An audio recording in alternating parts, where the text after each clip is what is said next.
सीने में एक भयानक डरावनी परछाई नजर आती है जो इतनी जोर से चीखती है कि नीलाक्षी को ऐसा महसूस होता है कि उसके कानों से खून बह रहा है। और चीख इतनी जोरदार थी कि यदि एक पल भी उसने वो चीख और सुनी तो उसके कानों के पर्दे फट जाएंगे।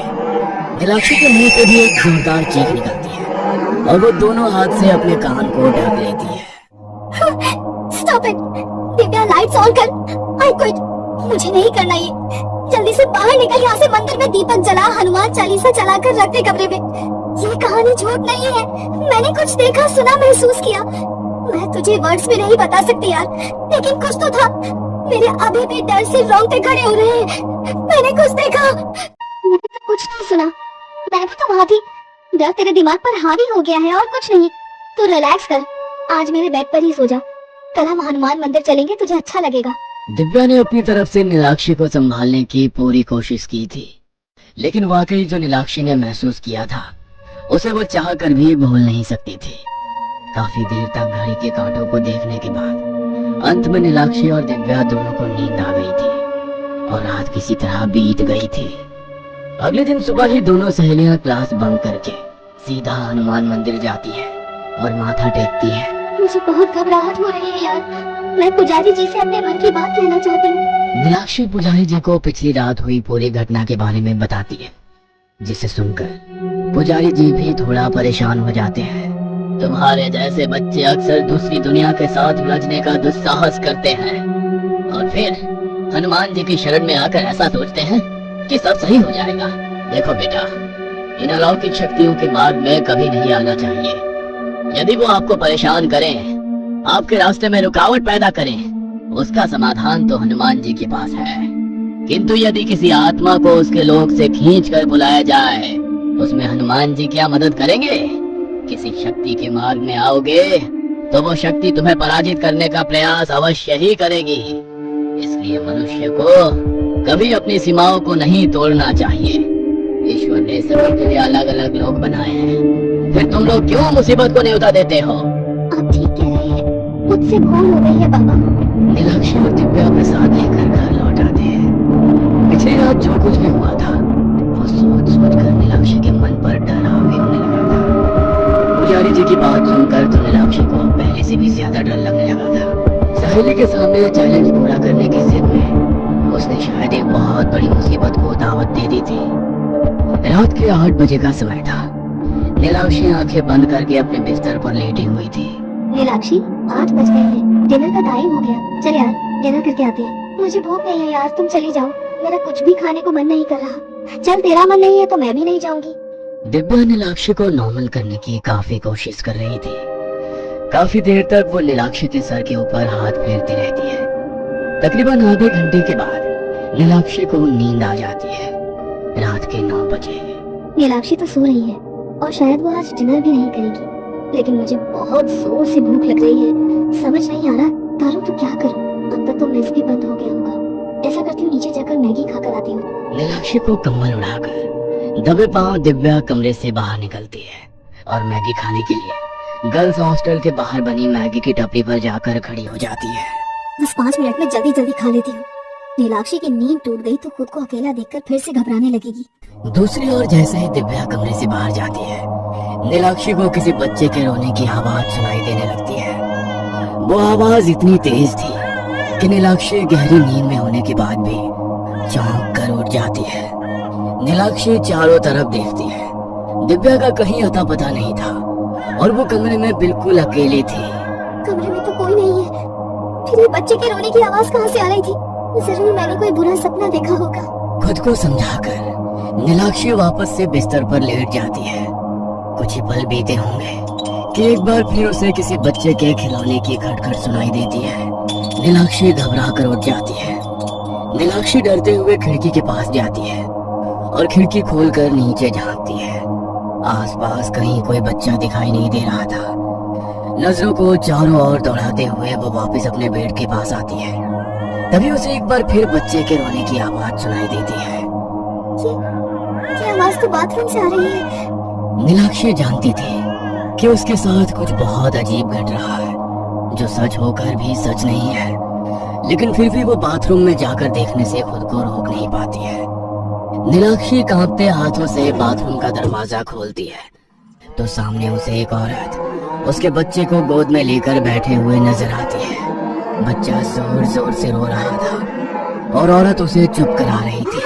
नीलाक्षी के दरवाजा खोलने की आवाज सुनकर वो बच्चे को नीचे लेटाकर उसकी ओर बढ़ने लगती है, जिसे देखकर नीलाक्षी रोते हुए बाथरूम से कमरे में आती है।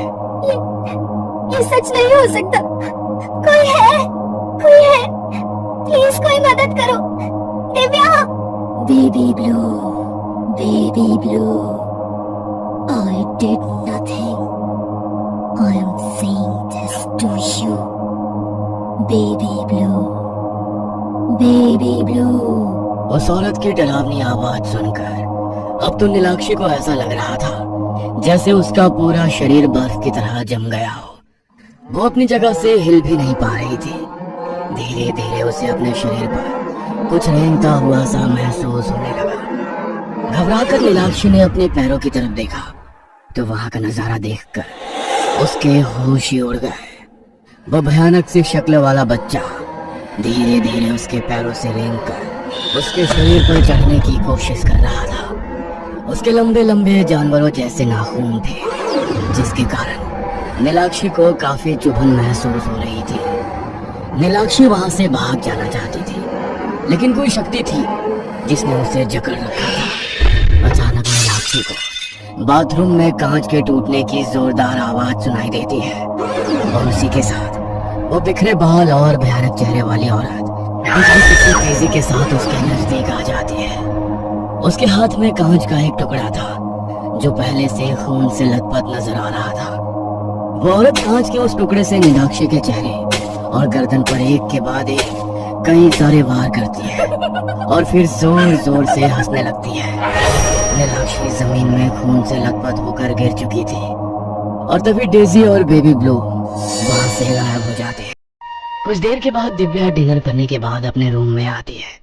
जैसे ही वो कमरे में आकर देखती है, कमरे का नजारा देख उसके होश उड़ जाते हैं। अंदर उसकी सहेली नीलाक्षी खून से लथपथ होकर जमीन पर पड़ी हुई थी और हर तरफ उसे बस खून ही खून नजर आ रहा था। एक पल को तो दिव्या का सर चकरा जाता है और वो वहीं जमीन पर बैठ जाती है। कुछ पलों के बाद दिव्या खुद को संभाल कर दौड़ते हुए नीचे जाती है और बाकी लड़कियों को नीलाक्षी के बारे में बताती है। कुछ ही देर में पूरे हॉस्टल में अफरा तफरी मच चुकी थी। पुलिस को भी फोन किया जाता है। पुलिस के लिए भी ये केस कम पेचीदा नहीं था।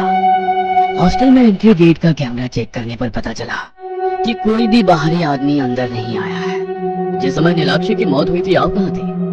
आप दोनों तो रूममेट के साथ साथ अच्छे दोस्त भी थे ना? वो नीलाक्षी डिनर के लिए नहीं जाना चाहती थी और चूंकि वो काफी परेशान थी, इसीलिए मैं भी उसे अकेला छोड़कर आज डिनर के लिए मेस नहीं गई। लेकिन थोड़ी देर के बाद मुझे तेज भूख लगने लगी। नीलाक्षी सोई हुई थी तो मैंने सोचा जल्दी से नीचे जाकर कुछ खाकर आती हूँ। बस इसलिए मैं उसे कमरे में छोड़कर मैगी खाने गई थी। जब मैं लौट कर आई तो मैंने उसे फर्श पर पड़े देखा। इतना कहकर दिव्या फूट फूट कर रोने लगती है। बहुत गहरी दोस्ती थी सर दोनों में, सहेली नहीं बहनों जैसी थी दोनों। बेचारी को बहुत गहरा सदमा लगा है, लेकिन मुझे ये समझ में नहीं आ रहा कि आखिर नीलाक्षी को कोई क्यों मारेगा। बहुत प्यारी बच्ची थी, जहाँ तक मैं जानती हूँ उसकी किसी से कोई दुश्मनी नहीं थी। किसी लड़के का चक्कर तो नहीं है? क्योंकि मुझे ये केस मर्डर कम सुसाइड ज्यादा लग रहा है। कमरे का दरवाजा और खिड़की अंदर से बंद था। कमरे की चाबी सिर्फ और सिर्फ दिव्या के पास थी और दिव्या उस समय नीचे डिनर कर रही थी। या फिर कहीं ऐसा दिव्या का ही तो काम नहीं? नहीं सर, आपके आने से पहले मैंने लड़कियों से पूछताछ की थी। कोई लड़के का चक्कर नहीं था। दिव्या की हालत देखकर समझ में आ रहा है कि वो खुद ये सब देखकर सदमे में है। पुलिस हर एंगल से पूछताछ करती है, लेकिन दिव्या के खिलाफ कोई सबूत ना मिलने पर इसे आत्महत्या का मामला समझकर बंद कर देती है। नीलाक्षी और दिव्या का कमरा सील कर दिया गया था।